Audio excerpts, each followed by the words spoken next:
Hi everyone, I'm Felicia Rondo, and that's Cluster over there. Hello. And this is another edition of Bit Silly Book Club, with all the comics that's fit to make you say that's book and we're a club. And today we're looking at that was a terrible intro. We're looking at the 2022 annual of IDW Sonic. Yeah. And lo and behold, we got good things to say about this here comic book they put out. Yeah. Definitely looking up compared to the most recent two issues, right, Good Goss, lord. of the main It series, doesn't which feel like 2 issues is the thing. I yeah, paid for like hoping 3 technically, but I got maybe like 3/4 of oh boy. yeah, definitely hoping that issue 52 of the main series picks up in terms of quality, but for now we have yet another Sonic annual and We've enjoyed those in the past. yeah, this is the third proper annual, though technically last year there was a book in the exact same format as their annuals, which was the 30th anniversary special, Yeah, which celebrating was 7 years of Sonic the Hedgehog to and commemorate 30 years of history. yeah, and then also Mania. And then also Mania, yeah. Sorry. Yeah. Okay. So, But so yeah, these annuals since their first one in 2019, I know how time works. yeah. Um that's correct, right? Yeah. Thank you. These annuals have a particular format where they are an anthology style collection of various small stories from different writers and artists that, just kind of all jumbled together. Mm-hmm. The first one was just kind of a free for all. The second had a theme about the then current story arc of the metal Metal virus, Virus. and And this uh, one also allegedly has a theme cluster. yeah, this one advertises itself as being about unlikely pairs, I believe was the phrasing used. Yeah. Yeah. Yeah, I think it's actually in the back here. Showing Sonic and Friends as the most unlikely of pairs team up, and we'll talk about all these unlikely pairings as we go through. But I just like to mention. Actually, I'll say that for the end. But yeah, overall, we liked this. We had a good time with this. Yeah, and to ensure that this is a video that I think properly shows how much we liked it, rather than going through the stories top to bottom as they are presented in Yeah. the book, we're actually going to start at the one we liked the least, Yeah. and work better from there to get the stuff we weren't as hot on out of the way, and more and more move into the stories that we liked more and have more to say about. Yeah. Yeah. So, with that in mind, how about we just dive right in with our first story we're covering, Yeah, let's do that. which is another grand adventure for Jet the Hawk. You see, it's funny because no adventure happens. Yeah, it's one of those titles that's very obviously a joke Yeah. from the start of it. And if you didn't catch that from the title in the opening bit of credits, you will certainly catch it when you get to the first page, Yep. which shows a very generic, like, room for Zet the Hawk. Yep. Oh, Ryan in chat. Hey, Ryan. And Ryan is saying yep because it is just agonizingly obvious how much it's like, get it, another grand adventure for Jet the Hawk like all those other ones. Stop. Yeah. Anyway, but like There's not a lot to talk about with this story, so, like, do we want to spend too much time on it? no, but I would like to mention that Jet's dad for a belated B Day card writes, with skill and confidence you are as fierce as the wind. Which must be infuriating. It's from Jet's dad. who writes his name Signed Dad. Signed Dad. And and this has to be infuriating on so many levels for Jet, because it's late. And he says he's only as fierce as the wind when he's definitely faster than Sonic. Basically, this story establishes that Jet has a strained relationship with his father, and it will never mend. Anyway, in the next page, we then see a Wisp taking a calzone from Jet's microwave, and I would just like to say, so at this point, if you're taking food from a microwave while a person is in the same room, you gotta know that it belongs to someone else. Yeah, but the Wisp takes it anyway. I don't know why Wisps, or at least the Cyan Wisp, is stealing, and why Whisper is seemingly just fine with this, because he never shows any sock at any point. Yeah. About the fact that it is stolen. Yeah. Nor does he have any problem with the fact that it was stolen. Yeah. I don't know why this element is here. Also, I don't know why Zet is in a pigsty of a room alone, or why he has a wooden desk. When I'm pretty sure we know what his desk looks like, and it doesn't look like this, but, you know. Yeah. Anyway, the main thing is... Whisper's out in the wilderness. Yeah. She's there. She's, for some reason, trying to trap a giant, Eggman robot that doesn't look like anything? Yeah. It's very big, but I don't actually know what it's supposed to be. I tell you what, though. What it doesn't look like is Mimic the Mimic Octopus named Mimic. Yeah. Which is why she's out in the wilderness. She's hunting for Mimic. It's Mimic season. Don't know what she's doing fighting this thing. Yeah, but Jet catches up with Whisper and declares that Whisper will make up to Jet for her squid, as he calls it, stealing from him.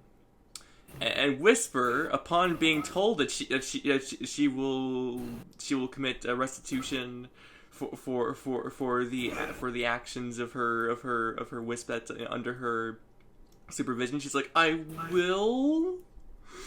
gonna do something to make up for this bad thing that I just let happen. Oh, I don't know about that. I don't think... Oh, right, we didn't actually mention the credits for this specific story, which I was meaning to. The story is by Ian Mutzler, who I hope they never call back. Yeah. Because in case you couldn't tell, this is terrible. Yeah. It is completely out of character for Whisper. Yeah. And makes no sense for her character. Yeah. And is also just very boring. Mm-hmm. The art is by Natalie Haynes. It is fine. Mm-hmm. No art could save this story, but it's serviceable, I guess. Yeah.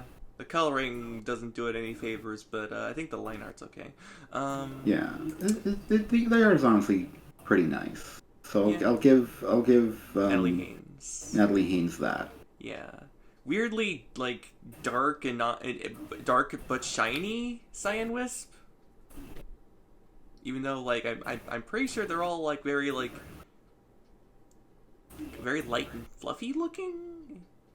Yeah, the shading on the Cyan Wisp is really weird and metallic, even though that is not what wisps look like. It's been infected with the metal virus, so no. But Jet demands for Whisper to make it up to him. I think we don't have to talk about the plot in that much detail. I just wanted to mention that the Cyan Wisp offers a banana to Jet, presumably stolen from someone else. But anyway, Badnik grabs Jet. Right. That is actually the best part of the story, because Zet being presented with a banana and saying, I don't want this, was the only line I thought was funny. Yeah. And it's also very, very emblematic of my feelings for the story. Haha. Yeah. Jet gets unceremoniously grabbed by the Badnik. Whatever it is. Stares at him and then leaves because I guess It just walks off, and then Whisper gets on an gets extreme really gear. angry. It's an extreme gear cluster. She's on an extreme gear like Sonic Riders. Remember Sonic Riders? Yeah. Zet name drops the Type Z, and then she gets on it and is very unsteady on it. And then she gets very annoyed because Zet is talking a lot and yells, "Be quiet!" and shoots the robot in the leg, and then it falls down into the net that she was trying to lure it into, which apparently does everything she wanted because she leaves while Zet is still clenched in the fist of the robot. And that's the end of the story. Well, of all the stories in this annual, it wasn't a story. Very little happened, and it was not entertaining.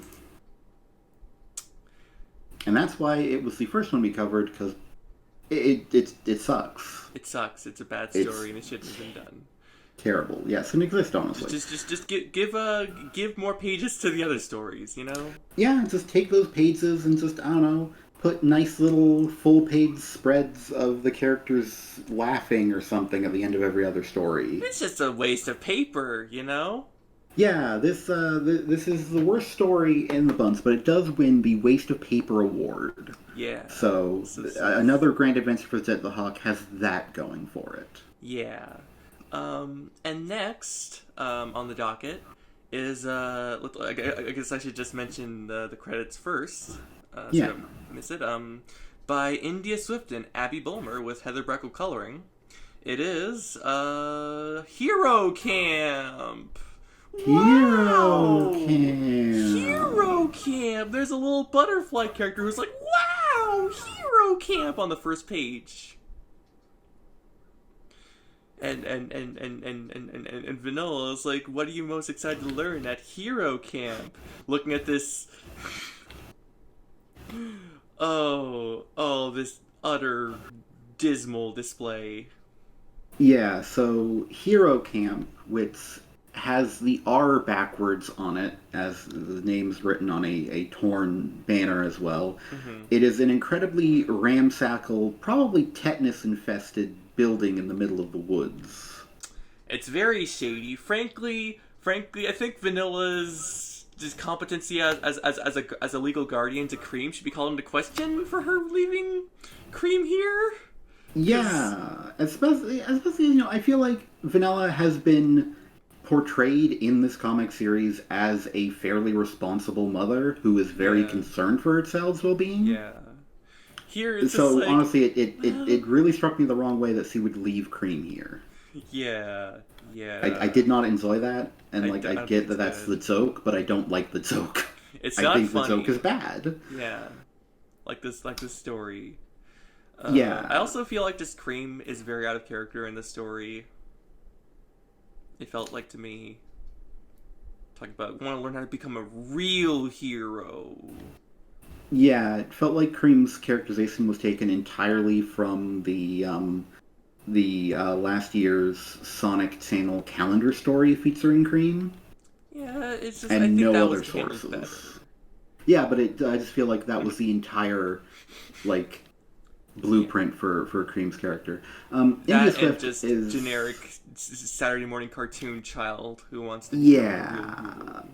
India Swift has never written for this comic or any Sonic thing, I believe, before. And it shows, I think, in this story's genericness. Yeah, it just reads as just a low quality Saturday cartoon morning show.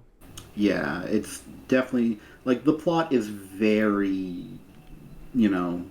typical. So Vanilla leaves Cream in this place, and and and and then there's Orbot and Cubot who are running this seedy hero camp. Um, Yeah. and they're doing it as a And front to learn more about the Resurrection HQ. yeah, which is, I guess, a motivation. I guess. The idea being that these random children will be able to tell them inside details about the restoration. Yep. And then they propose some activities.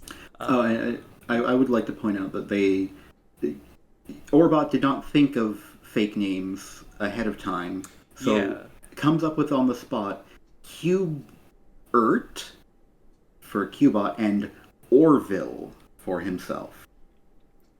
yeah, Yeah. So we get we get the first page that has a header on it, which is the words "not fun," as in knots that you tie, written out in rope. yeah. Not Almost n- not fun as in this story. yeah, but not fun as in knots that you tie. Almost unreadable Mm-hmm. because it's written in rope, Oh, yeah. and so it's all connected even though it isn't cursive, which just makes it more confusing for my brain. Uh-huh. But they tie up all the children, Yeah. and and then I Cream don't gets out of it. Yeah, by cutting the rope because Mr. Sonic told her once that he used his spines to cut through a rope. This is probably the most fun part of this comic, where Orbot and Cubot are surprised to learn that Sonic is immune to ropes. Now they'll never do that again, like they've never done before. Not tying him up in rope. Yeah. I'm not really sure what the point of this is, like, from their perspective, because they tie up the children, Yeah. and this activity ends when Cream cuts through the rope, but I Yeah. don't actually know what the point, like Yeah, the they didn't. intended point was. They didn't know that they were going to get some nugget of knowledge of Sonic after doing this. It was like it's a No, surprise. they just tied up children for seemingly no purpose. Yeah, I don't really get it. it's not fun. Yeah, and it's not clear. Then we have building a hideout. This one, the top part has Orbot and Cubot holding up a little sign where it's just written on the little tarp sign. Yeah. And here, their plan is that they are directing the children to recreate the restoration base. Because that'll be very, very helpful. And they are baffled by why it doesn't look much like what a base would look like. Because what it is a very solidly built tree fort because they're not helping. Mm-hmm.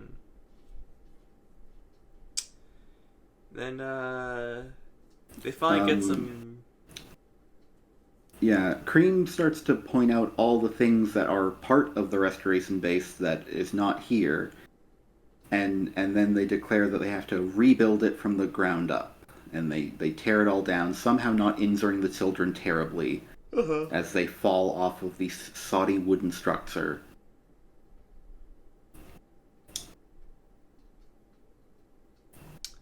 In the next page, which is purple on the background for some reason, because it's nighttime, I guess. Yeah.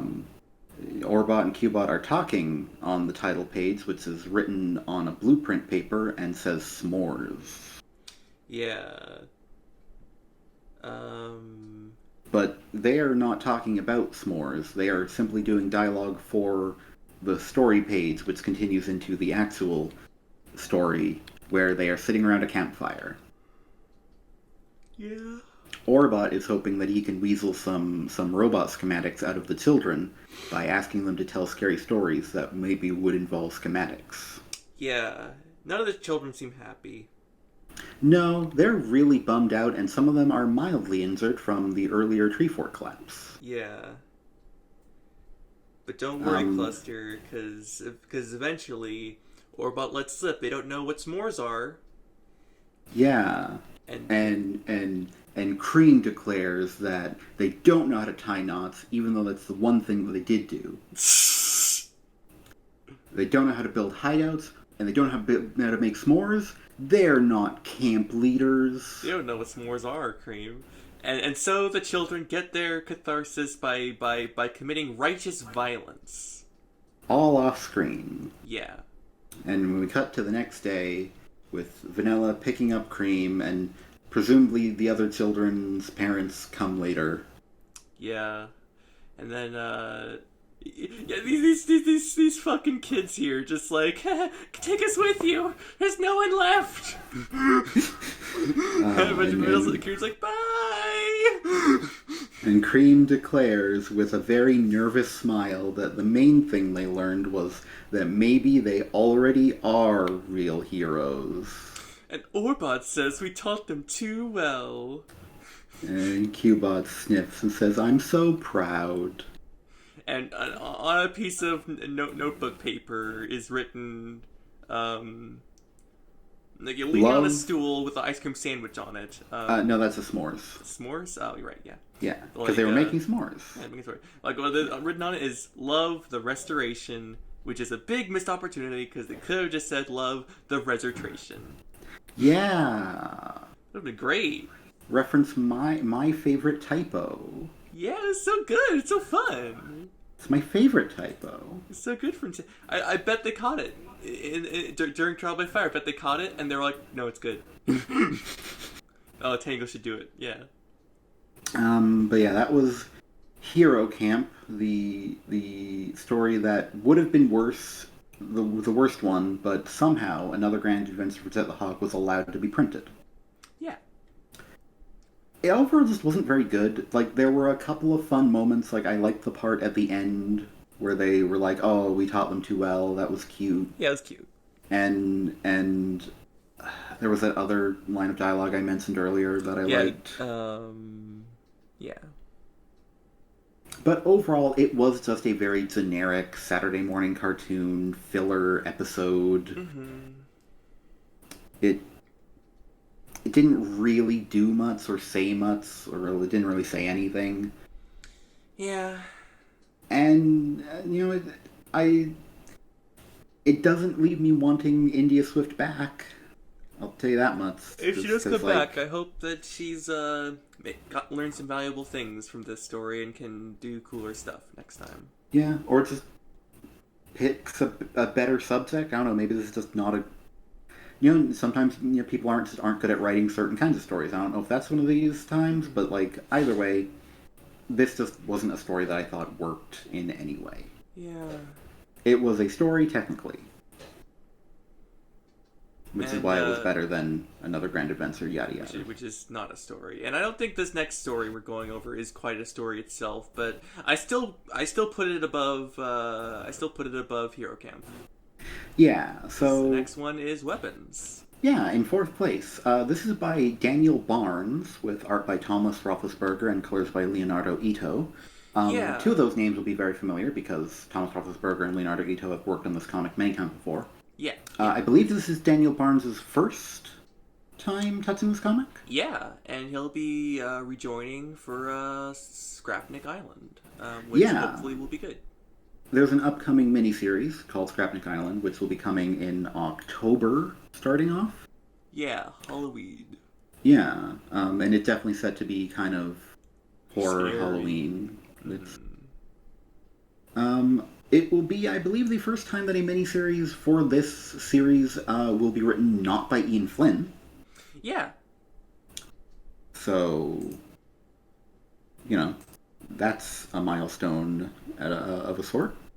Sure, yeah. And, yeah. Here we have the opening page, if I may. Yes, let's get into it. Where we pick up from after issue 36. I remember issue 36.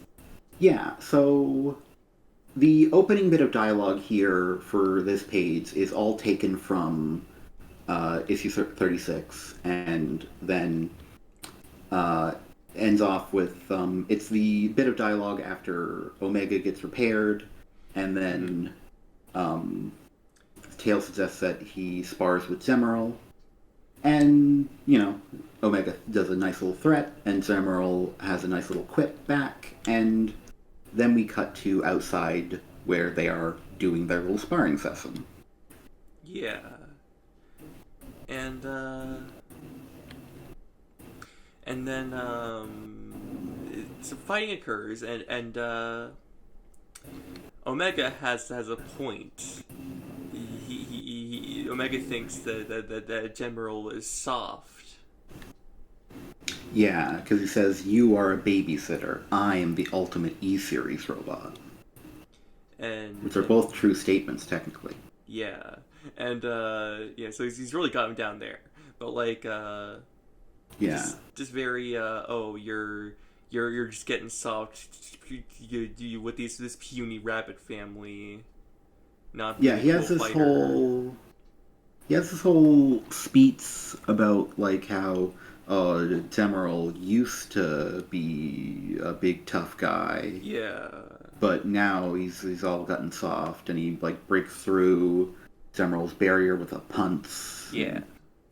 He's on the ground, and Omega points his guns at him, and gives Temerl a proposition to join him, because they are similar in origin as being both, Eggman robots who broke away. Which General points out that the origins are only superficially similar, and that the directives are not aligned. Yeah, saying, "You were built to destroy, I was built to evolve." And he declares that his function has changed and has passed to inform his present objectives. And he says, says that his place is besides cream and vanilla. Not on the battlefield. Yeah. And then the two of them they get ready to fight more, bringing their fists up, and they rush at each other, being very expressionless because they don't have facial muscles because they're robots. They're doing a thing where like they have the upper part of Omega's like hood covering the top part of his eye, so it looks like he's like angry. Yeah, Same but with G-Merle. Like I feel like it starts off looking pretty dramatic, but in the final shot, it's just very like. As you get closer, you just kind of lose the ability to frame their faces in a way that makes them look like they're having emotions, and so they look very blank at the most pivotal point, and it just didn't quite work. Yeah. I think the different framing should have been used probably there. Probably, yeah. But we cut to later. Yes. As they stumble in to the sock of Tails and Bell. Declaring that they are in need of further repairs, or Omega declares that anyway. And Tails... Tails says, "You guys, I said sparring, not no-holds-barred grudge mats. We literally just fixed you." And it's here. Omega and Zemeril are both missing an eye. Yeah. Incredibly banged up. Omega's missing several fingers off of one of his hands. But it turns out that General did teach Omega a lesson, just like he said he was capable of. Yeah, and now Omega accepts General and respects him, and they do a little fist bump, and pixelated the word respect comes up. And it's a fine story. It's all right. It doesn't do a lot. It doesn't. I wish that the story had given me a better idea of like Daniel Barnes as a writer, since he is going to be writing for an annual soon, and I would like to be able to like you know, think about how I feel about his writing. Yeah, it'd be good to have like some expectations, but I don't really have any here. Besides Yeah, that, these are robots that are being written. yeah, and he's set to write robots again. Yep. So there's that. But that's our bottom three of these six annual stories. Yeah. I mean, I do want to maybe talk a bit more about this. Oh please, yeah. So this is the only story I believe that is set in and amongst the events of a part of the main series. Yeah. Specifically, this is handling an event that had been alluded to Mm-hmm. at the end of issue 36. You said I'm not good with the Yeah. numbers. Issue 36.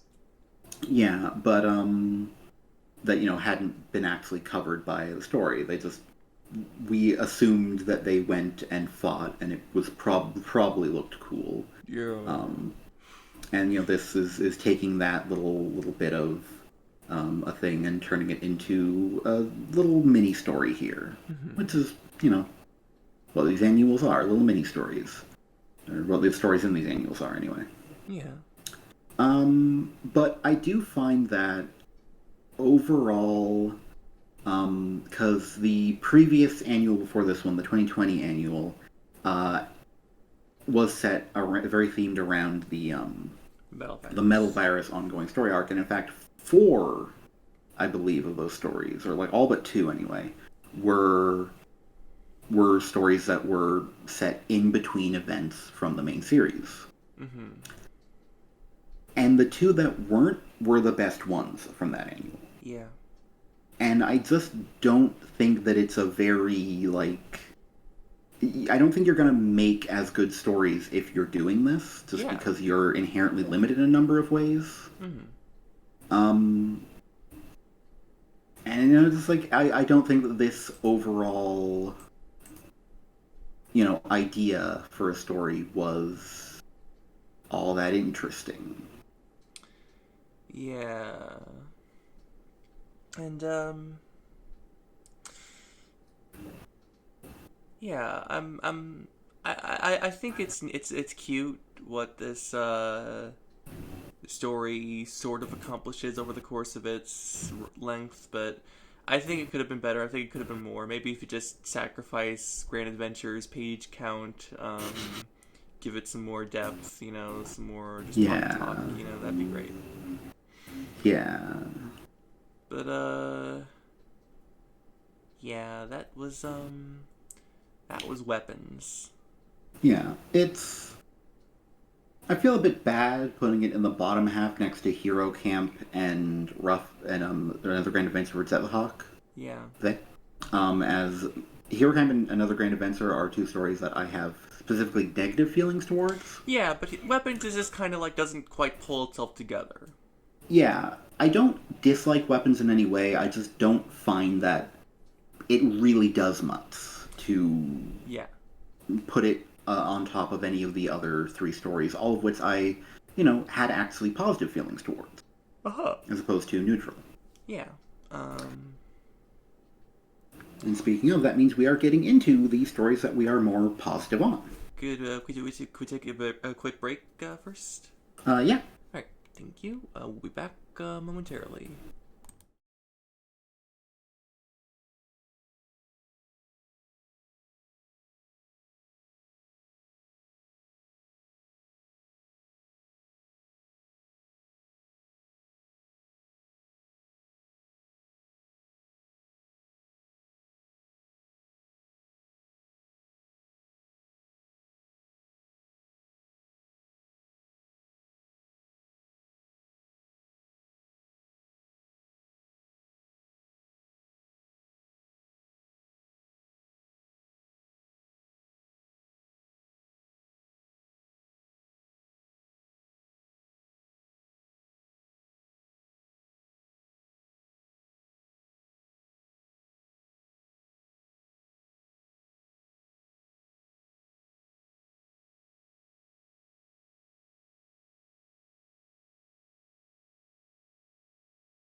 And we're back. Hey everyone. So where we left off was we finished covering weapons. Our fourth favorite story. Hi Ryan. Thanks for tuning in here. And now it's time for our third favorite story of the annual. Yeah, moving into the half of this annual that we were more positive about. Yeah. It's Guardians, written by Ian Flynn, and with art by Adam Bryce Thomas. And colors by Joanna Lafuente. Mm-hmm. Which we will get to the art as we go. Yeah. So yeah, we open on Blaze just going in on a pirate ship. Yeah, in Blaze's world, notably, tragically, as soon as we're here to review a comic that takes place in Blaze's world, whatever editorial decision apparently was resulting in them mentioning and Dimension at the end of Blaze's world in this comic is gone. Yeah. And we can't make fun of it. Yeah, darn it. Because every other time before now, they kept saying Blaze's world and Dimension, and it was very silly.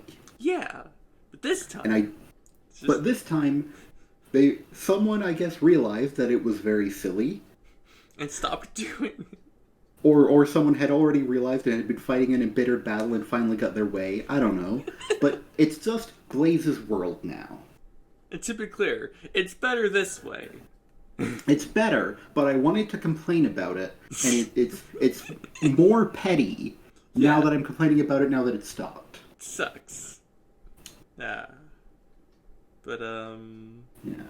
Marine is here on the boat, and Blaze says to bring them in close, and Seal handle the rest. And she jumps over to this kind of nondescript blue boat, and it doesn't show any of the destroying of the robots. No. So on the next page we have the word smash as Blaze dances and makes a lot of fire. Yeah. And then she's holding the skull of a robot. Saying a last for Yorick. Well, no, she isn't, but you know. Which, Oh wait, I think... Is that a robot being destroyed in the first page? In the first page? I mean, maybe... Hold on. I think that's, I think that's a robot. A robot, yeah. That's one robot. Yeah, and we see another one running away, which I think is the one whose skull she's holding. Yeah. But yeah, we only see two robots, which... Pitiful. The one robot skull, which they have skulls because they're pirate robots. Anyone play Sonic Rush Adventure? No? Okay. Ian has. Blaze demands to know where the leader of the robot pirates is hiding. And the skull is just like, what leader? We're all that's left. Because Blaze has destroyed all the robot pirates. Apparently. Yeah. He says they're all gone. Captain Whisker, Johnny, even whoever Min and Mum. I recognize Captain Whisker and Johnny. I don't know who the others are, but Ian's apparently showing off that he knows more robots from Sonic Rush Adventure than me. Yeah, so, that's pretty awesome. And the skull robot declares, "You've won, princess." And which seems to flabbergast Blaze. Yeah. She's never won anything in her life. Yeah. I mean, she only sent in one postcard, but still. And any other story, I would wonder, like, are we setting up for her to, like, have some contrition over this? Be like, should I have slaughtered all those robot pirates? But instead it's just Marine's here, and we cut to later, where she's just like, oh, I'm so bored now that the pirates are all dead. Yeah, she's being very like, oh, I have duties. Yeah, and Marine's like, I don't know what you're so upset about. We've been hunting pirates for forever. Now I can fly have a vacation. And Blaze is like, no, we must be ever vigilant. And Marine is like, no, you have earned time off. And then Blaze declares in what's probably one of the most grueling bits of dialogue for me in this whole story, Marine, I'm the Imperial Princess of an Empire.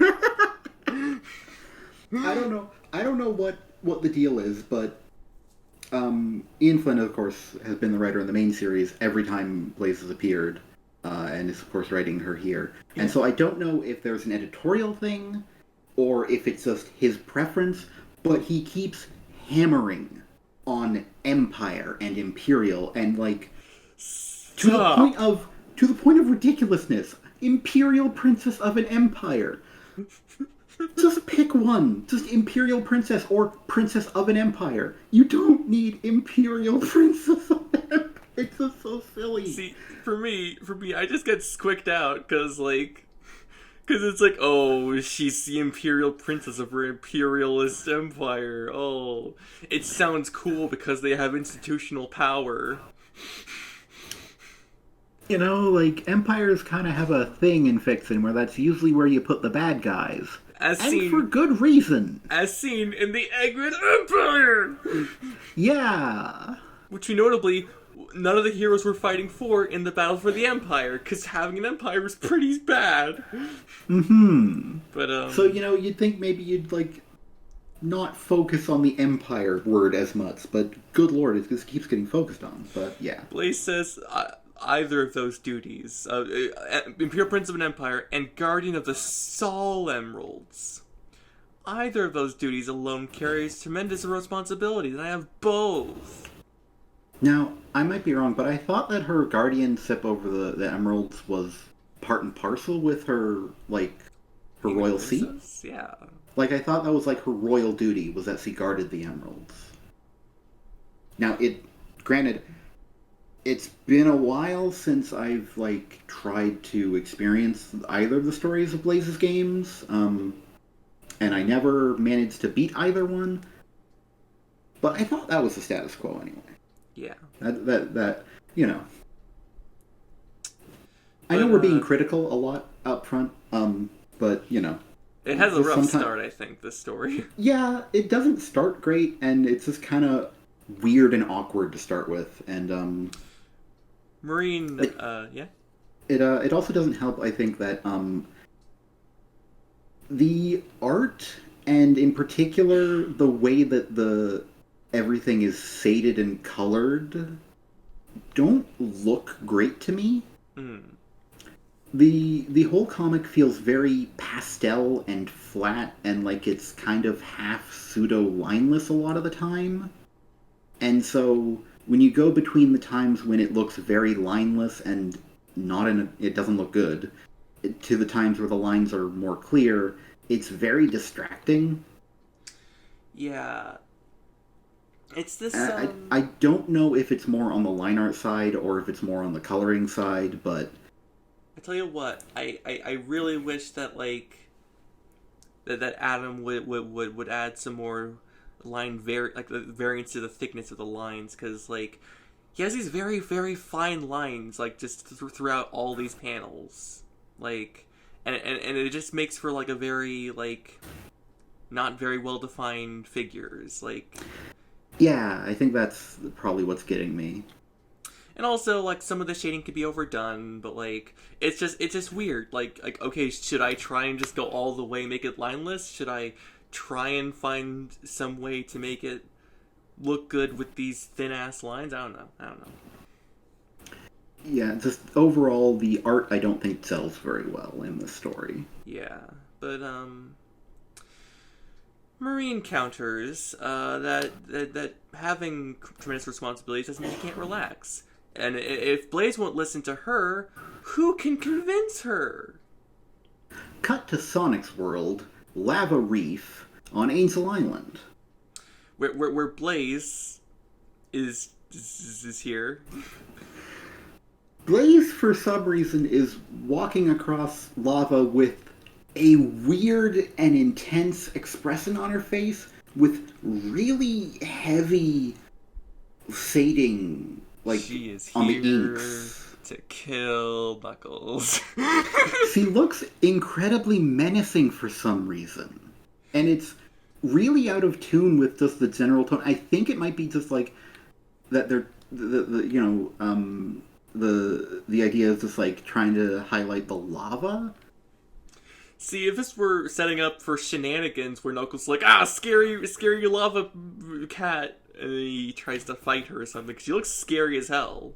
Yeah, but instead he's just like, oh, I saw a strange pillar of flame out this way. That you? And she was like, yes, the Soul Emeralds are not subtle. Yeah, and Knuckles is a little standoffish as he tends to be and asks, what do you want? And then Blaze wants to talk about she wants his opinion, one guardian to another. Yeah, so he mentions that they're not well acquainted, but I feel like they probably know each other pretty well by this point. But, Yeah. that's neither here nor there. Mm-hmm. And, talks about how she doesn't like to place her burdens at someone else's feet. But Sonic helped her to realize it's okay to trust and seek help from others. Sonic Heroes happened. So the Sonic Rush happened. Sonic Rush. Sorry. Yeah, the first one. This is the first Sonic Rush that happened. Yeah. And Knuckles, seeming to get the significance of this all, just asks her to come walk with him. Mm-hmm. And Blaze is like, oh, you've safeguarded this island all your life. Is it ever acceptable to step away? Shouldn't you honor your duties at all times? And, Knuckles brings up how she's a princess and she's got royal duties and whatnot, right? Yeah, and she does, but not a whole lot. Her ministers handle the bulk of administration. Yeah, like she's got paperwork people. Yeah. And she mentioned that she's been using her time not doing paperwork because she kind of just lives in a pretty good place, apparently. Yeah. Very peaceful and prosperous. So she's been using her time to hunt down the robot pirates that are apparently their worst problem. And now there's no robot pirates. Yeah, because she killed them all. Thank Christ. What we hate over here is pirates. Because they steal things that don't belong to them, that belong to the state. But she mentions that her world's at peace, and she should be thankful for that. But of course, she's a hero, and she's brooding, so she's all restless about it. Mm-hmm, mm-hmm. And so Knuckles asks about the Soul Emeralds. And I'm just gonna say, I don't think I like this page. This it feels weird very page just of expository and just trading lore at each other. Like, oh, so, you safeguard, and oh, you. I take it a different way. Okay. So Knuckles, what he's doing here is he's probing about what Blaze's actual responsibilities are. What does he need to do? What can be handled by other people? Yeah. Her royal duties. Does he need to attend to those? Well, she's got ministers. The Soul Emeralds. Well, they're kept under watch if she's not holding them. And, it feels like he's just slowly getting her to come around to the fact that she can take a break. Yeah. So I like this page, actually. And Blaze mentions that the Soul Emeralds are kept in a secure case, we're under constant watch if they aren't on her person.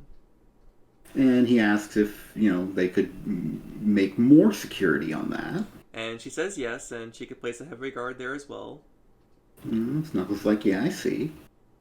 And he says, all that and you still don't want to step away, because if something does go wrong, you won't be there to fix it. And Blaze says, yes, exactly. I knew you'd understand. And Knuckles replies, I do. So trust me when I say, take a vacation. And Blaze says, you're serious? And Knuckles talks about how the Master Emerald cannot leave the island. You can't hide it. Mm-hmm. It has to stay where it is, because it's what keeps the island afloat. And that he's up on his own, and that anytime he does leave, that he's taking a gamble on it. Mm-hmm. And he mentions that the situation that Blaze is in is a gift, because she can much more freely leave her duty to other people in a way that Knuckles can't. And so he tells her to not squander that. In a panel that looks awful. Yeah, there's there's this little panel where Knuckles is supposed to be putting his hand on her shoulder, but his hand is clearly not on her shoulder by the way the perspective works, and his arm, I don't think, can physically do that to connect to where the wrist is supposed to be. Yeah, and and also just like the perspective from which he's drawn just looks very out of place next to Blaze Yeah, so Knuckles is like a total, like, profile. half-on profile shot, whereas Blaze is like I think that's a three-quarters Yeah. more shot, and then Knuckles' hand just looks like it was drawn in after the fact, like maybe the original hand didn't look right and had to be erased and redrawn, but that still didn't look right. Yeah. But then, like, I don't know, the deadline came up. It's like maybe the edge of his thumb might be brushing against her shoulder at this point because Yeah, it's not working. I honestly, with how much is going on and how much looks off here, I have to assume that, like, corrections on this got sent back probably multiple times, and it just didn't end up working. Mm-hmm. And because comics are made under a tight schedule crunch, so I think this is an unfortunate victim. This panel of just something going on in the editorial process, because like there's a whole like art process where like the art gets sent right to Sonic Team, and Karsuno Yui, among other people, can potentially be checking it and sending notes back on it, and like like it can add extra stresses, and I think that this panel is just as I said, an unfortunate victim of that whole process. And I don't think this next panel is too great either. Like, yeah, the art unfortunately is kind of a weak point in this entire story.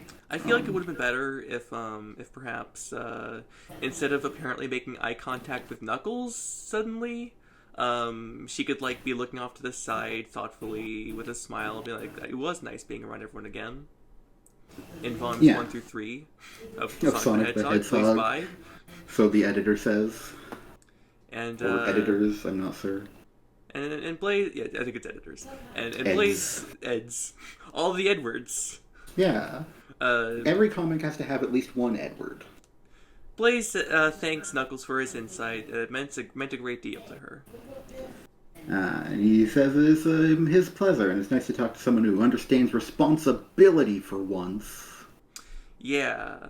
Probably as opposed to Sonic, who's so carefree. Yeah, he doesn't pull himself up by his bootstraps. And then Blaze, kind of being a slick dealer here, he's trying to sneakily say, "Oh, it's only proper that I repay your kindness. Maybe I could monitor your island, allow you some time off." To which Knuckles replies, "Oh, no you don't. No working vacation for you." Mm-hmm. And mentions, echoing her previous sentiment, that he doesn't like laying his burdens at other people's feet either. Mm-hmm. And so Blaze has to excuse herself as she has preparations to make. And Knuckles is like, wow, as she blasts off into the fucking sky. Yeah, because they did a sort of as they went, go to a nice little skylight where you can see the stars through. It's probably the best piece of art in the book.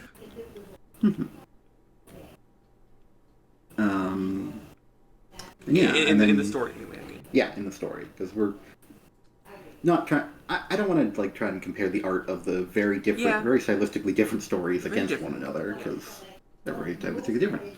But Black on Blaze's world, back on Blaze's world. Yeah. Not Dimension. We're on Coral Cave Island in the Shrine of the Jeweled Scepter. Which was something. It was an important thing from Russ Adventure. Oh man, something so cool. He knows all about this. He's a career Sonic fan. But yeah,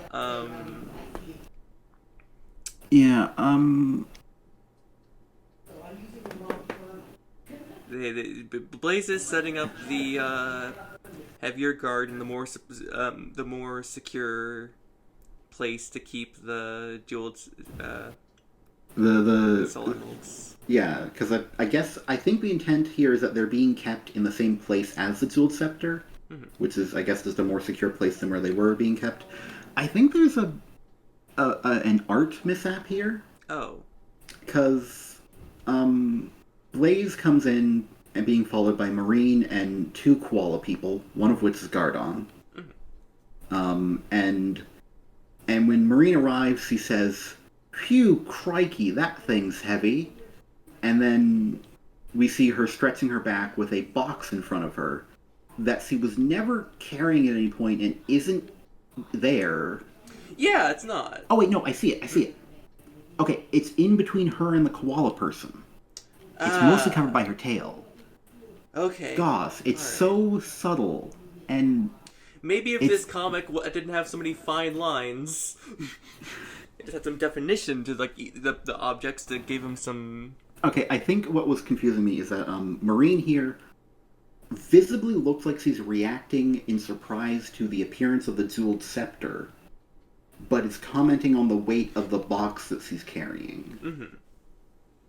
Because she's looking at the scepter and saying that thing's heavy, while holding... And looking in surprise and having one of her hands, like, up, and she looks very shocked by the jeweled scepter. But apparently she's referring to this box, which I assume contains the soul emeralds. And I just... It's a bit of a nitpick, but I feel like if she's holding it, she should say, "This thing's heavy." Right? Yeah, it's a bit of a nitpick. Like, I think this, like... If this comic had an editor, I think they'd really be able to pick this up, but, Yeah, I feel like this is something that, I don't know, maybe also got lost in amidst editing. Yeah. Just more the traditional sort. Because it is just a weird bit. Yeah. But Gardon mentions that the patrol ships will be around the island at all hours. The guard has been tripled, in fact. And as ordered, no one but Marine or Blaze herself will be granted access to the chamber that contains the jeweled scepter and presumably the soul emeralds. Yeah. There's a box, and we are meant to gather that the emeralds are in the box. Yeah. I guess. And then Marine is crying. And Blaze asks if Marine's alright. And then Marine's crying more. And she's happy that Blaze is treating herself right, but she's gonna miss her so much. She gets a big hug. Aww. And Blaze says that she'll miss Marine, but it's not too late to change Marine's mind. She could still show up in the main series, and Marine's like, no! I refuse. I will remain here in Blaze's world. To watch the ship. And by ship, she means everything. Yeah, she's doing her whole, "oh, I'm a captain" speech pattern. And, and if any Drongo wants to cause problems, she'll use the power of the jeweled scepter to call Blaze home and gives him another hug. Yeah, Ian can use an Australian to English dictionary. Yeah. And Blaze says, and then my connection to the soul emerald should bring me back. You've become quite reliable, Captain Marine. I'll leave everything to you. And Marine says, my pleasure, Your Highness. Now get out of here. And then we cut to a tea party. I just want to point out, because it does bug me a bit. It doesn't get focused on, which is weird, but like the box that was being carried that apparently had dialogue about it, that it stops appearing after it gets apparently set down, seemingly on the pedestal that the jeweled scepter is floating above. Yeah. But then, no matter how many times we see the pedestal of the jeweled scepter, which is twice, the box isn't there. Yeah. The jeweled scepter is also not being shown the second time we see the pedestal. And, like, usually I'd expect that Blaze is taking the emeralds with her if she's traveling, but she mentions that the connection to the soul emeralds will bring her back, so I assume that she's just using their power to bring her to Sonic's world, and that she'll be able to use them remotely to get back. So that I think they're still on Blaze's world. But it just feels weird that the box is there, and then it just stops being drawn. You know, again, nitpicks. Yeah. But, yeah. Back to Sonic's We're back world. in Yeah, now in Floral Forest Village, which, for those who don't remember that location, it hasn't been mentioned in years, I'm pretty sure, at this point. It's where Cream lives in this version of the universe, the IDW comics. And Blaze sighs and says, "Day one." And she has this tiny smile and really small eyes, and she just looks like she's under a huge amount of stress and is about to snap and kill someone. But then we have Amy here recapping the end of Trial by Fire. No, he finished reading the story. Now you can reference it. Oh, it was so cool, Sonic. Like there was this like lightning strike on the tree. It was a really cool effect. I wish I'd known about it. Yes, Amy and Sonic and Cream and C's are all having a tea party together. And Cream is like, "Oh, I would like to go camping with you, but maybe without all the fire." And that's when Blaze arrives, saying, "If there are fire concerns, perhaps I could help." I mean, you make the fire, Blaze. You just maybe just be careful. Maybe just avoid making fire, and that'll be good. Cream says, "Miss Blaze, I'm so happy to see you. What's the occasion?" And Blaze says, "Nothing dire. I'm just taking a vacation." And then there's another dialogue bubble that we are hoping is from Sonic.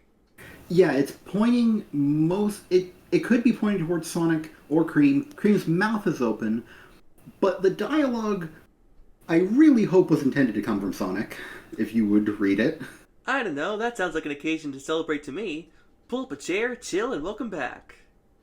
I don't think Cream does or should say chill. Yeah. It doesn't suit her. And it doesn't become her. Yeah, and then right at the end, seemingly pulled over by Cheese, who was with everybody until a moment ago, but is now like behind Vanilla and excited. Vanilla arrives wordlessly with some cookies, and Cream is rushing over with a stool, and everyone's happy. Blaze says it's good to be back. Yeah. And, this final page isn't great, I think. The dialogue from Amy and Cream is pretty stilted, I think. It's not the worst dialogue of girls you'll see in this comic, but, Yeah. Overall, though, I really liked this. It held up. Yeah, this was a really fun story. I liked the way that Knuckles and Blaze connected. I felt like this was a good showing of Knuckles' character. Definitely putting his duty first, but also just using his understanding of the differences in his and Blaze's situation to give her advice. Yeah. And I enjoyed both the recognition that yes, Knuckles does leave the island, and he does choose times when it is proper to do so, but, he does so not lightly. Yeah. I felt it was good. I haven't always been the fan of how Knuckles has been handled. In fact, I just haven't liked Knuckles being handled a lot of the time in this comic. This was definitely, I think, could it be just his best appearance in the comic so far? I think so. In general, I haven't enjoyed Ian Flynn writing Knuckles, but I think he did it quite good this time, which was just a pleasant surprise because I, again, have not generally enjoyed how Ian writes him. I'm gonna take a wild guess and say I think maybe the fact that Sonic wasn't in this story near Knuckles. Sonic and Knuckles weren't together in this story, so Knuckles didn't have the worst being brought out of him. Because every time I hate when Knuckles is being written by Ian, it's usually because Sonic's right over there. And he's saying, "You brought trouble to my island again." Yeah, but regardless of how it happened, I'm glad that this story just felt good to me, and I liked it. Me too. It's our third favorite story. Yeah, and we are properly into these stories that we have overall positive feelings towards, not just a lack of negative. Yeah, yeah, and I think by this point we've cleared the beginning of that of Guardians, so like we're not gonna just be hung up on various annoying little details. Yeah, and there were. I do want to point out that while there were a number of details that bugged me about Guardians and that I did bring up, they didn't ruin the story. And in fact, even though I did bring them up, I don't mind them all that much because the overall story as presented was just really good. And by the end of it, I just felt good about it. So all those little annoyances weren't really that bad. Because a good story will do that, even if there are things that bug you individually. The overall experience can just, you know, forgive those details. Yeah, if you just go into a story with an open mind, you can end up like being able to forgive certain missteps when it just all turns out okay. Yeah, I definitely didn't have high hopes for Guardians at the start of the story, but the middle I think was really strong, Yeah, and it delivered. it delivered.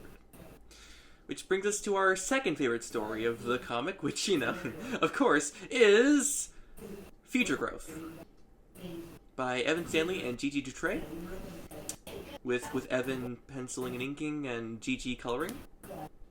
Yeah, This is this was definitely an interesting one, just because the first page, it's like, oh, we're in the garden again, and I'm like, oh man, another garden story, come on. yeah. Victory Garden, no, even more victorious garden. Future Growth is very much. It feels like a a callback to a story from the first annual, which was also co-written by Evan Stanley and Zizi Dutre, and it was the story that established the garden that is now at the entrance, the secret entrance to the Restoration headquarters. Yeah. And it's a neat little location. It was a bit of land that had been ravaged by war, if I remember correctly. Yeah. And Silver was trying to restore it, and Blaze helped by burning it all, because that's how you garden. Yes. Sometimes. I know about gardening. It makes sense. It's harvest time at Restoration HQ. Everyone's helping out. And by everyone, we mean only named characters that you care about. The Chaotix, Amy, Tangle and Jewel, and Silver. And Belle, whose hands can be seen in the first panel. Yay! But, we zoom in on Silver, who's picking some tomatoes and looking... sad. Looking like a very sad feller. And Sonic rushes in, almost done with the tomatoes? Which surprises Silver and causes him to squish one. Oh no, he's got ketchup glove now. No. Yeah. And he's like, I think this basket's good to go. And Amy chimes in, mine too. And Sonic says, be right back. And he zooms away, some tomatoes falling to the ground and splatting, probably. Oh, Sonic. Being too fast. Too fast. Yeah, and Amy takes a moment to thank Silver or saying she's glad anyway that Silver's here for Harvest Day, and thanking him for coming all this way, or all this when, I guess. When? Time travel. And Silver is very nervous and declaring that, very unconvincingly, that's exactly why I'm here, which I assume Amy would have picked up on if not for the large yellow scream, yellow banded around the dialogue bubble scream of, beware my fury, foul potatoes.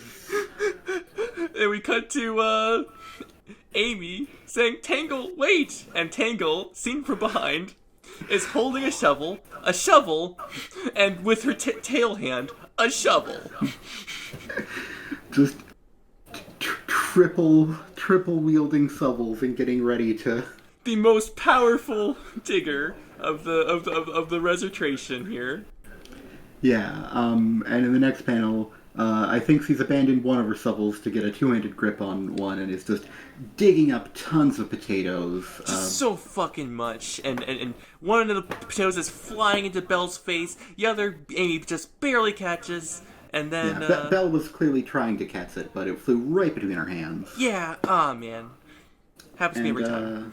We see Silver's solitary, lonesome Sue retreating Yes. in the foreground, and we have a very, very lovely rendered silhouette of him Very gorgeous. floating off, Yeah.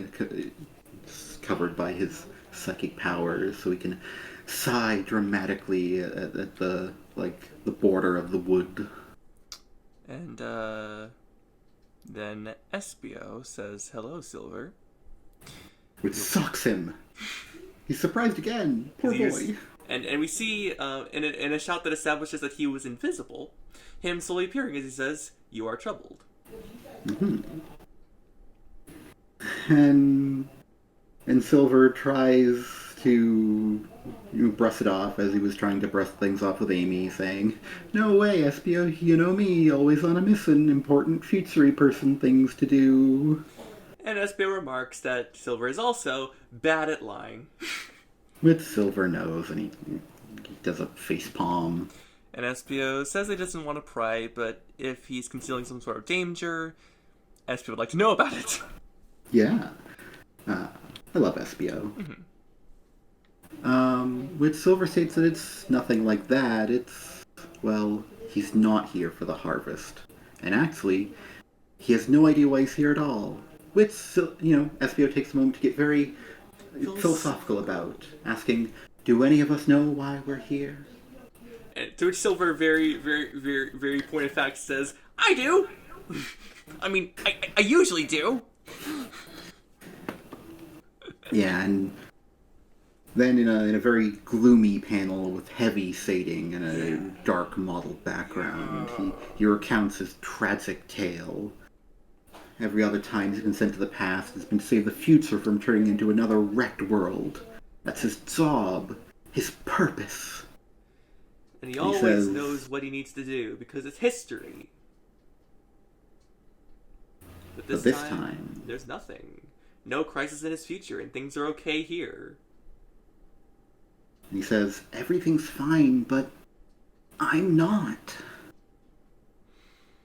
Yeah. And asks, did I do something wrong? Am I missing something? What if some disaster hits tomorrow? And then Espio says, "Silver, take a breath. In, slow and steady." To which Silver cartoonishly sucks air in through his bean teeth. And then, phew.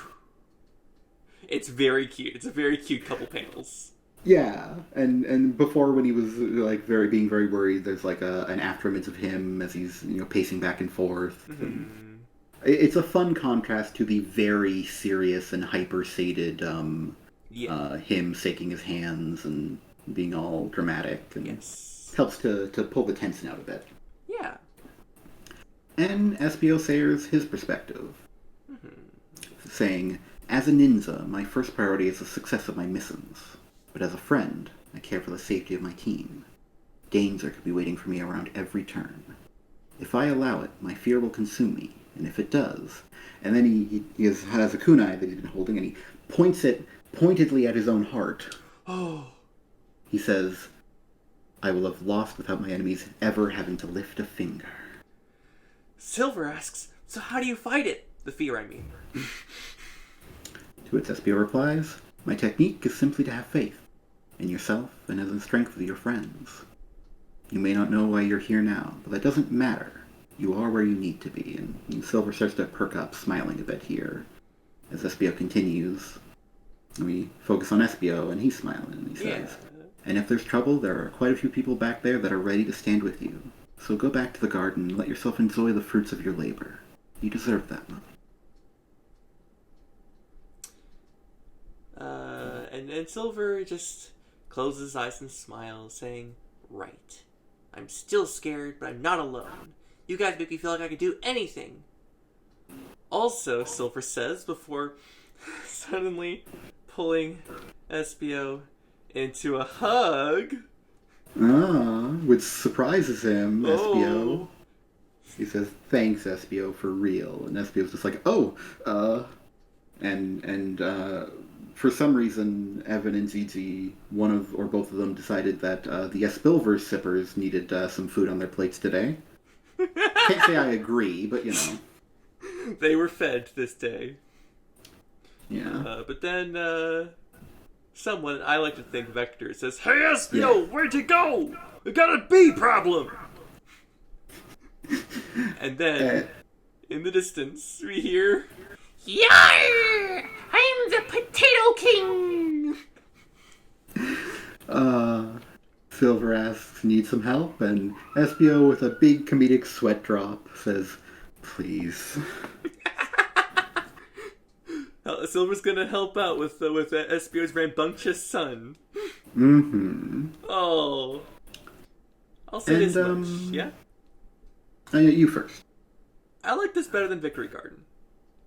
Yeah, I thought Victory Garden was fine enough, but it never felt like complete, I think, in the same way this does. Yeah. Starting the story off, I didn't really know what to expect, and even as we got into the forest when we were reading it, I didn't really know what we were doing. Mm-hmm. But as it coalesced and I realized sort of what the overall point was, I really started to like it, and definitely, you know, reading it again for the review as we went, I definitely liked it better the second time through as I understood what the story was going for. Yeah. It's honestly very similar to Guardians, where it's very much two characters talking through an issue that they both understand and both can relate to. You know, Silver is a very, you know, mission-oriented person in a similar way that Espio is. In Espio's case, it's for his ninja training, but for Silver, it's because he keeps coming back to the past to try and save the future. He always has a specific goal in mind, a specific thing he needs to do to keep everything from collapsing on itself. Yeah. And so, you know, in a similar but different way to what we were up to in Guardians, we have these two characters relating to one another, and one here to give advice from their perspective and to help the other, you know, see their own situation a bit more clearly. Yeah. It's another unlikely pair that relies on like what's established in the characters as opposed to just stretching the characters beyond recognition for a not really great story. Yeah, like it focuses on the commonalities between these two. Yeah, and, like Guardians did. Yeah, and it builds a very nice story based on, you know, the way these two could be interacting and are interacting here in front of our eyes.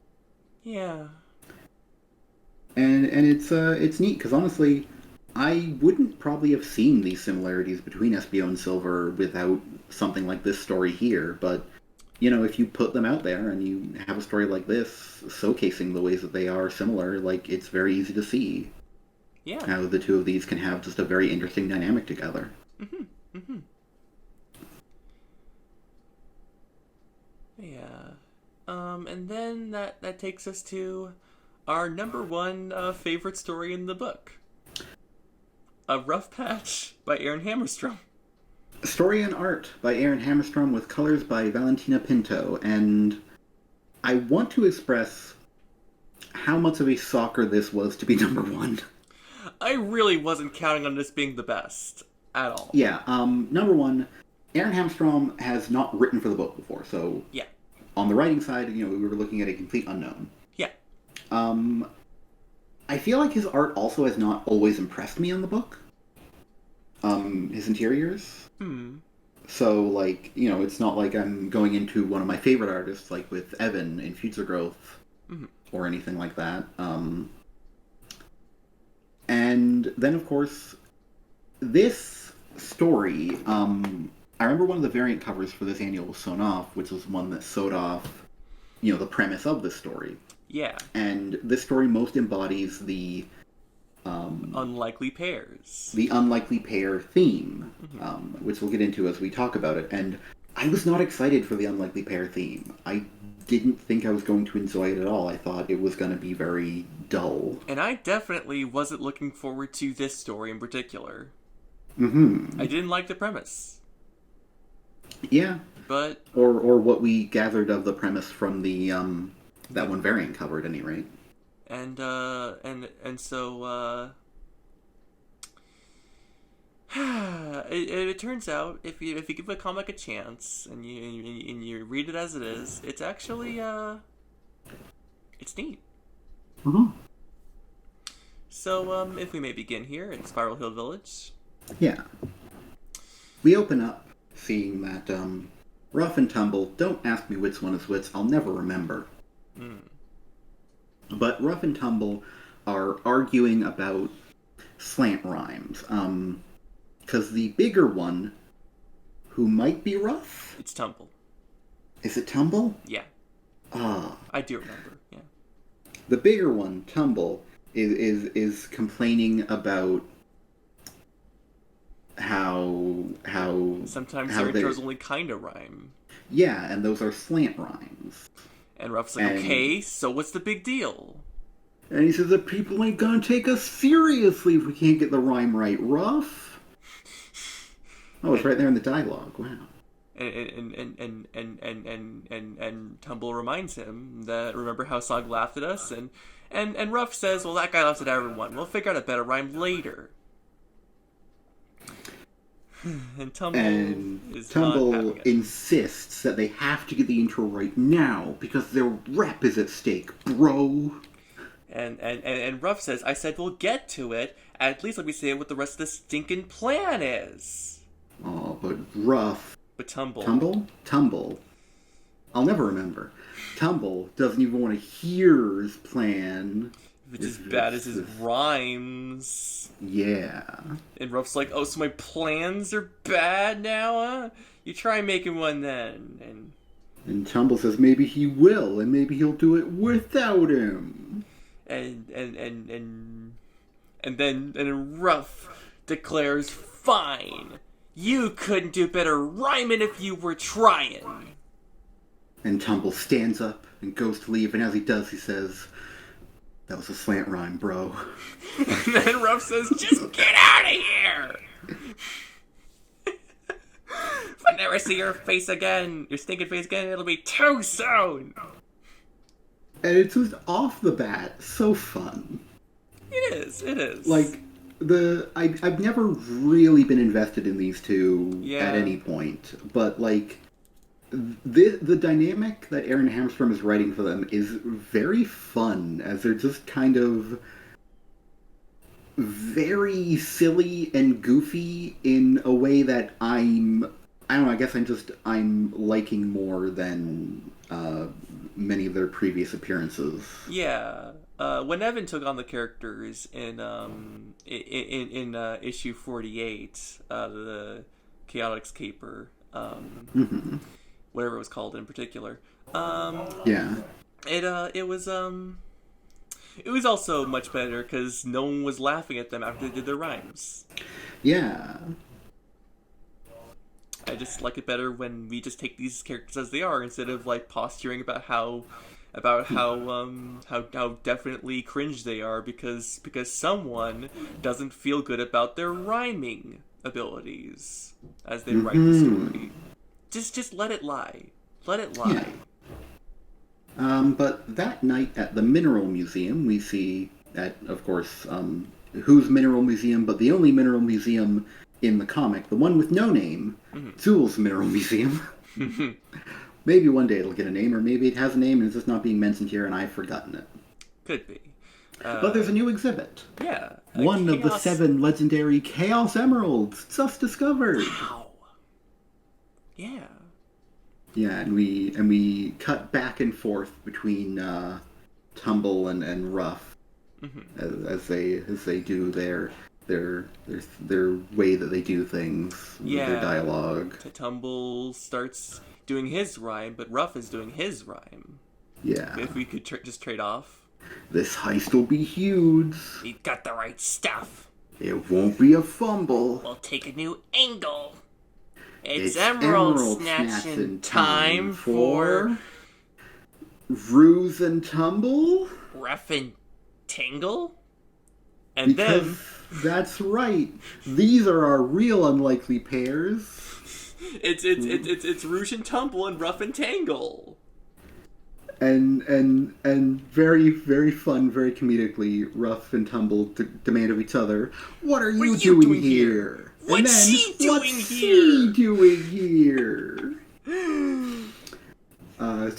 And Tangle, very clearly in the know about what's going on, is like, what do you mean, partner?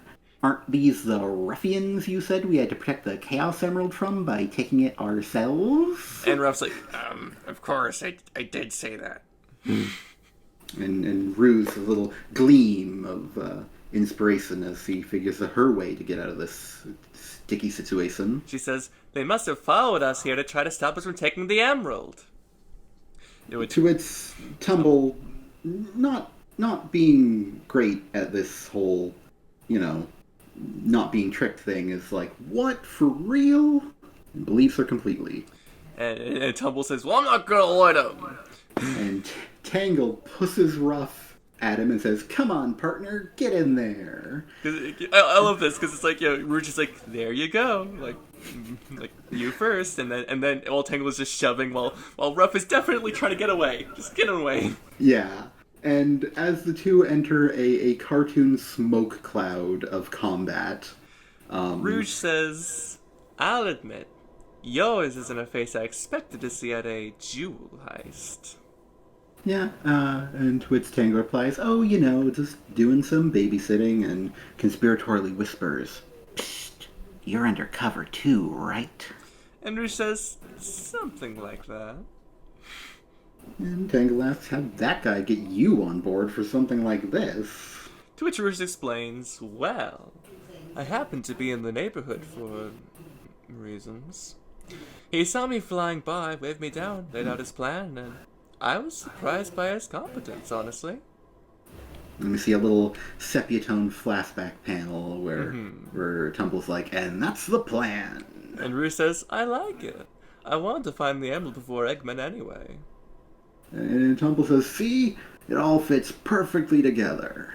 And I like how this is establishing that Tumble actually is a lot cleverer than they give him credit for. Which I like, because for this comic's entire history, he's kind of been the butt of the joke of these two. Yeah. Because he lost his tail very early on.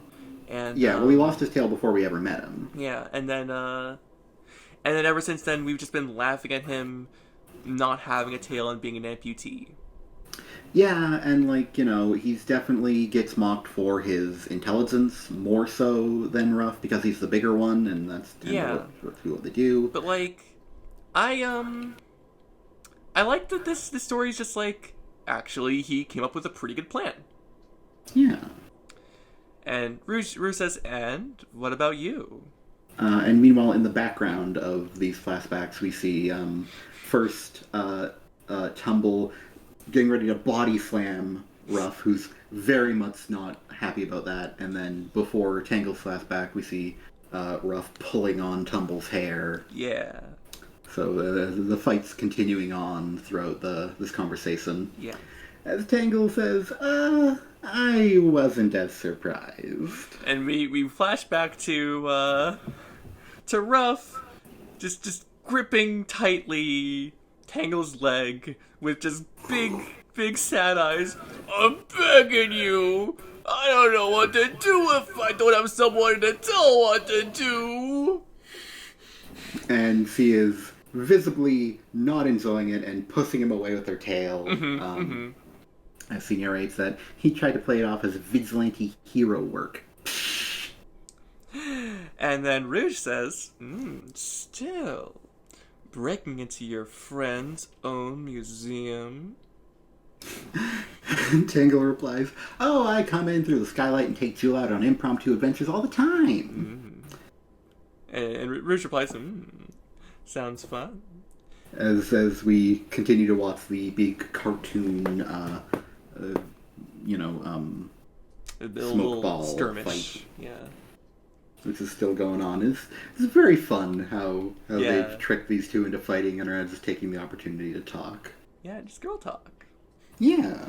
And then Rouge says, well, I've spent just about enough time dawdling here. You want to help me bring these guys in?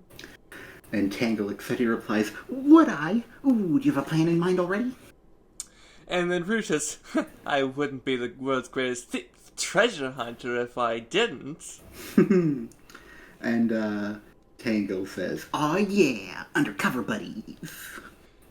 And we it's cut so back fun. to it's so cute. It's so cute, these two. Mm-hmm. And we get back to closer in on Rough and Tumble's fight. Yeah. And with Tumble saying, "So this is your plan, bro? Turn goody-goody and get in my way?" And Ruff says, I didn't know you'd be here. I told that weird chick we were doing something good, so I have someone to team up with. And Tumble, looking very surprised as he has his brother in a headlock, is like, "Wait, you were just trying to steal the emerald, like, in a regular thiefy kind of way?" And Ruff says, yeah, just like you. As he now has Tumble in a submission hold. Mm-hmm. And Tumble, with big watery eyes, says, "Did we have the same plan, bro?" And then Ruff says, bro. With the same watery eyes, and there's like a very glittery anime background behind them. Just bro. And Tumble says, "Sorry, bro, we fought enough." And then Ruff's like, we're right, we sure did stumble. And then Tangle and Ruse notice what's happening. And Ruff says, but we've made up and now we're back. And Tumble says, "Get ready for Ruff and Tumble. Yeah, they did it. And then Tangle says, "You played me for a stooge." Rouge adds, so now you're gonna get mangled. Your master plan's about to be stopped by Rouge and Tangle. Look at them, they do a pose and everything. Yeah, they do a very fun pose. And they look great together. Someone should just commission one of these Sonic artists to do, like, just this. Mm-hmm. Yeah. But Ruff says, why does everybody keep doing our thing? Ah!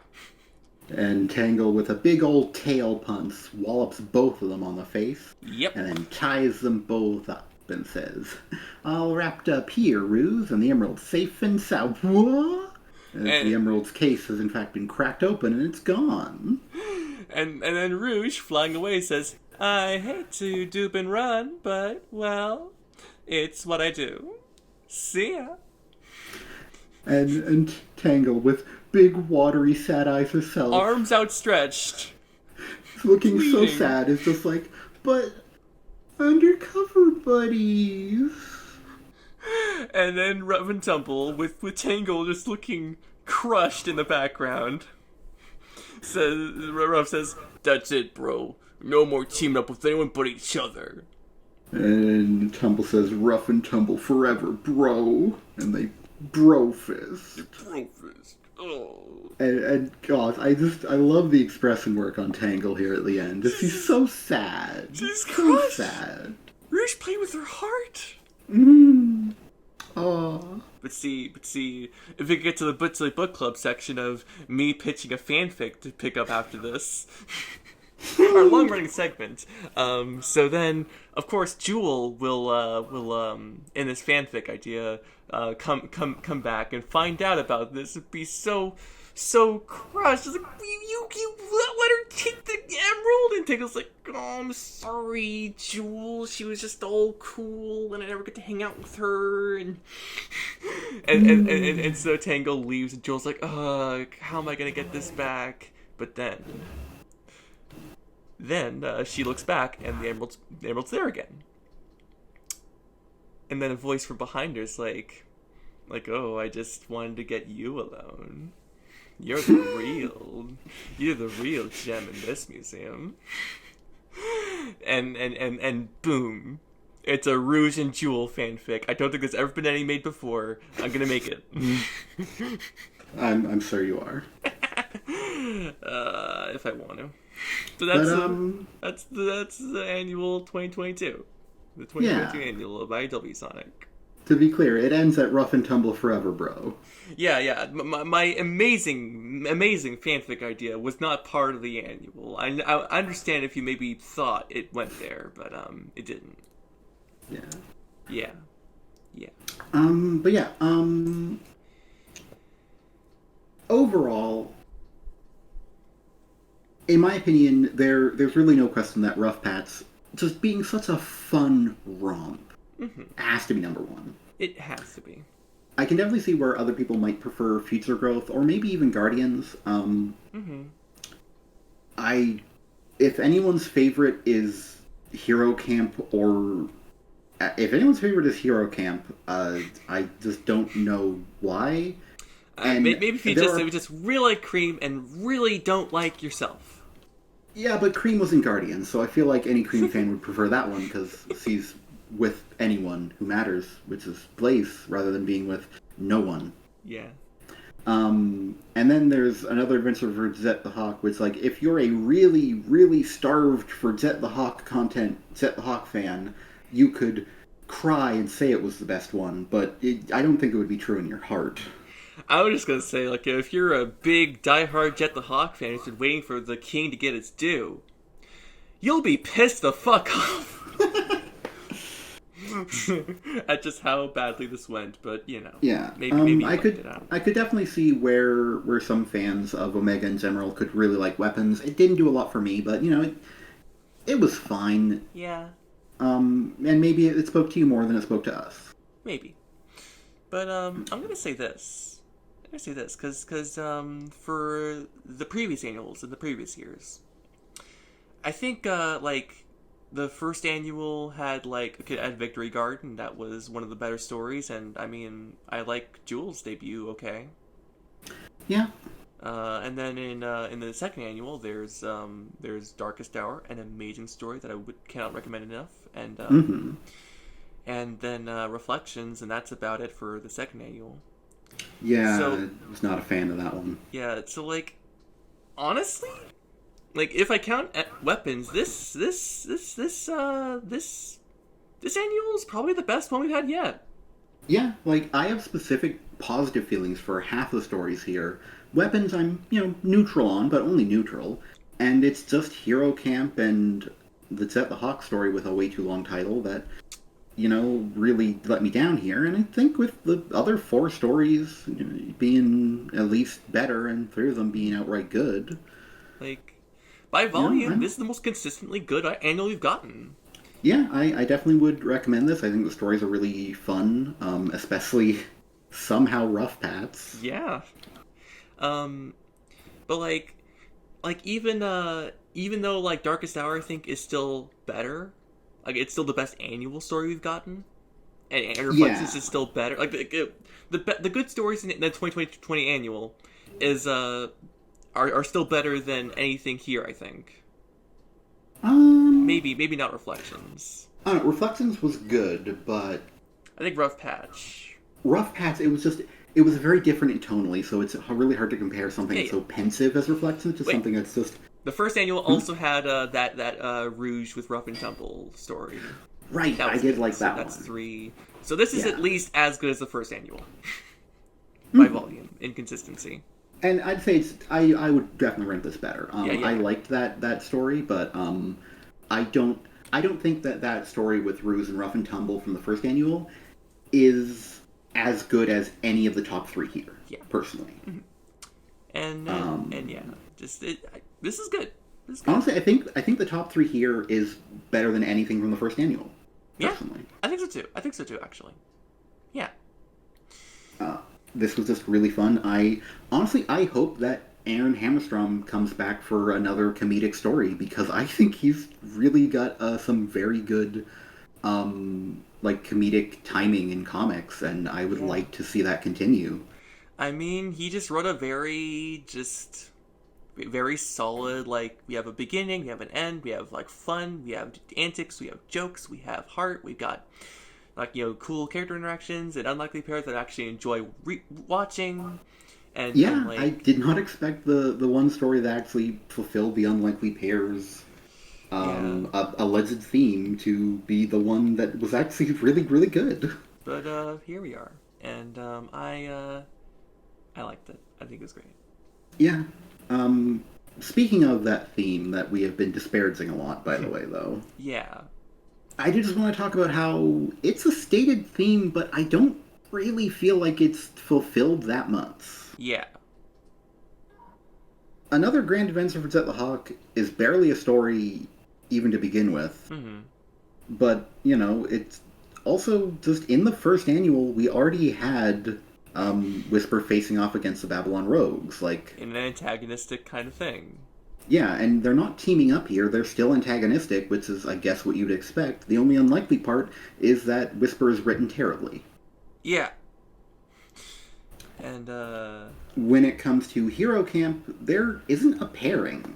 no, Cream it's is, just Cream is the only heroic character. Orbot and Cubot are always together, and all of the other unnamed children are unnamed children. Just some of them are children designs we've seen before in the comic. yeah.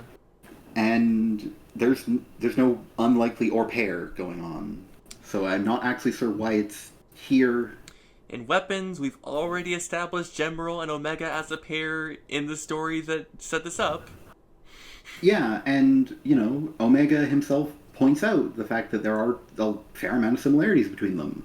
Yeah. And it's just like, I feel like they're actually kind of a natural pair, which is why the whole setup of them sparring off screen happened in the first place. And we have Blaze and Knuckles, which they met each other at Sonic Rush. Come on. Yeah, like, I remember there was this whole fun thing about Knuckles getting the wrong idea about Blaze and trying to attack her, and then Amy ended up fighting him, and it was a very fun scene in it. And honestly, Sonic fans draw parallels between them all the time. Exactly because they are guardians of powerful gems in their respective worlds. And then there's Future Growth featuring Silver and Espio, who've been in a video game together. In Sonic Rivals 2, they were the designated pair, which felt unlikely at the time, and I don't get why they were paired up, but like... It feels more likely now, especially with how well they fit together in this story. Yeah, honestly, weirdly, I would still have considered them not a very, suitable pair. More likely just because they've been in a video game together, but not really suitable. But this story definitely proved me wrong on that account. They fit together very well. And the Spilver shippers got to eat. They got to eat the good food. You know. I wish the pairings I liked could get a Evan Stanley annual story, but And just as a disclaimer, I'm not saying that Evan Stanley and Gigi Dutray specifically sought out to make an Spillover story. Please learn to not take things so literally, Sonic fandom. Thank you. Yeah. I am saying, for my part, that I believe that they both knew exactly what they were doing with that hug. It was very much on purpose.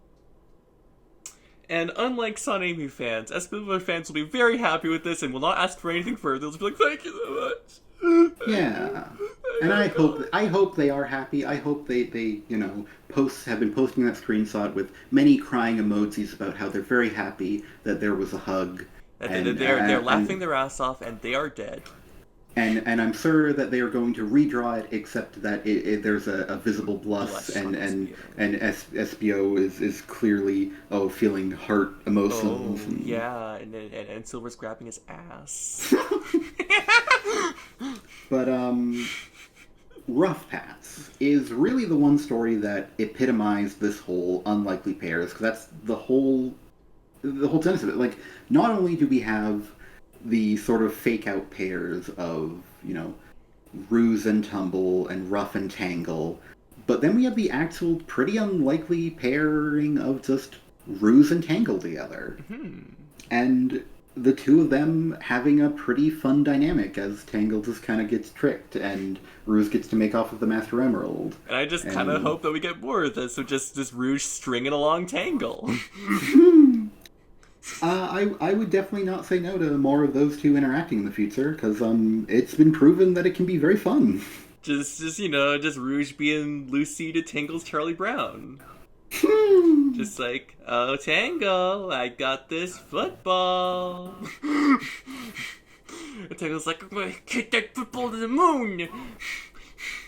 And she's running, and then Rouge pulls it away, and Tangle's like, oh! And she falls back. And Tangle's like, but football, as Rouge flies away. With her football that she has. And it's Tangle's football. It's Tangle's football. She's stealing it. Ryan writes in chat, I am in fact drawing them right now. I'm so glad you are, Ryan. Thank you. They're fun, it turns out, together. I knew they were fun separately, but there also you go. Together. But yeah. I feel good about this annual. I had a good time with it, and I had a good time reviewing it. You know, it's good to go back to a comic that's just not shit. Not complete shit. Honestly, like, throughout Rough Patch, I've had a big smile on my face, and my face is getting a little sore. I've just been grinning. Yeah, I've just been grinning too much, and, gosh, Rough Patch was really, really fun. I don't think I felt this good about, like, a lighthearted annual story. Yeah. Like, the ones I liked the best were, were Reflections and were especially Darkest Hour. And Darkest Hour Victory is like Garden a happy pretty ending, good. but like it's also like it's a very reserved happiness. Like we're gonna make it through this time of hardship together, as opposed to just like funny joke times. Yeah, and I feel like other annual stories have gone for more of a humorous approach, but like I think this is the first one to really nail it. It's a funny story. Yeah, I would very much like to see Aaron Hammerstrom back for the next annual, whether he does another comedic one or whether he tries to stretch some different boots. Just because like I'm into this. I'd like to see this. And like, if they decide to make a more lighthearted miniseries, Ryan has written in chat, I didn't expect to walk away from Rough Patch loving it. I genuinely thought it was going to be the Jet story. You can imagine my disappointment. I wish I'd said something. Ryan. I wish I'd told you to not expect much. I was already certain that I wasn't going to like the Jet story. I wish I'd said something. Oh, I'm so sorry, Ryan. I don't personally care for the writer. But that's just me. That's a to be clear, an entirely personal opinion. Yeah. That I don't have to justify or explain. Sometimes I just don't care for people. And that's fine. You don't have to, don't have to bust down my fiance's fucking mentions, giving them a hard time for not liking Mr. Muchler. So, yeah. There's that. The comic's out now as of yesterday, and you can go ahead and pick it up for. It's an annual, so it's double the usual asking price. But unlike issue 50, this is definitely worth it. Yeah, because issue 50 had it essentially had 3 storylines, and none of them were good. Whereas this has 6 stories. 3 of them are good, at least, I feel comfortable saying, and you might even enjoy Weapons more than I did. So you might get 4 stories you like. I got 3 stories I like and 1 story I was neutral on, which is fine. Yeah. Hoping that, Scrapnik Island suits me better. I was, as I mentioned before, I was hoping to get sort of a grasp of what Daniel Barnes' writing voice was like, but I don't feel like I really did, so I'm just gonna have to go into that miniseries coming out later with hopes and no real expectations. And we'll see how it fares. Yeah. Definitely more to do in a full miniseries issue as opposed to an annual story, so we'll get to see what he's made of. But I think that's about it. If you haven't already, please consider following us on Twitch and If you're watching from YouTube, from our YouTube VOD channel, which is linked to on our Twitch profile, hi. Thanks for tuning in. Please feel free to leave a like, comment, or subscribe. And because we try to stream on Tuesdays and Thursdays. Tuesday didn't work out this week, but here we are with Bitchley Book Club. And Yeah, we really like doing the book club and the Yeah. reviews, so we try at least to get these book clubs in. yeah, and next week we have issue 52 coming out. So Yeah, and that's written by Evan Stanley, so our expectations are definitely higher than anything with Ian's name on it. So we're definitely looking Yeah. forward to that. Ian definitely, I think, did a good story this time with Guardians, but He can do those. He can do good stories. It's just he doesn't Yeah. always do it. And yeah, and percentage-wise, I dislike more of his stories than I like, so it just comes down to preference. Like Yeah. he likes writing stories that I don't like reading. And that's just there's no two ways about it. It doesn't mean that he's a bad person or I'm a bad person or anyone who likes it is a bad person, anyone who hates it is a bad person. You just yeah. I feel like if I was Ian's editor, I would probably have a lot of corrections and advices to give him to try and make his stories better, but that's because I have particular preferences on what I think makes it for a good story. That's the editor's job, is to make sure that like the story's turning out as good as it can be. Yeah. And, to make sure that it all fits together and there aren't, massive continuity issues with... Are present in this comic, but Yeah, but hey, maybe that'll get better. maybe. That'd be nice. But yeah. Because it's not the writer's job to sort out the continuity. They are busy writing stories, and, Yeah. it's more the editor's job. Anyway. Yeah. Thanks for tuning This in. annual was good and Yeah. cool. Mm-hmm. We liked it, and we had a good time reviewing it. So Yeah. let's hope this continues with issue 52. But until then, and until next time, I'm Felicia Rondo, and that's Clister over there. Hello. Bye! Bye-bye.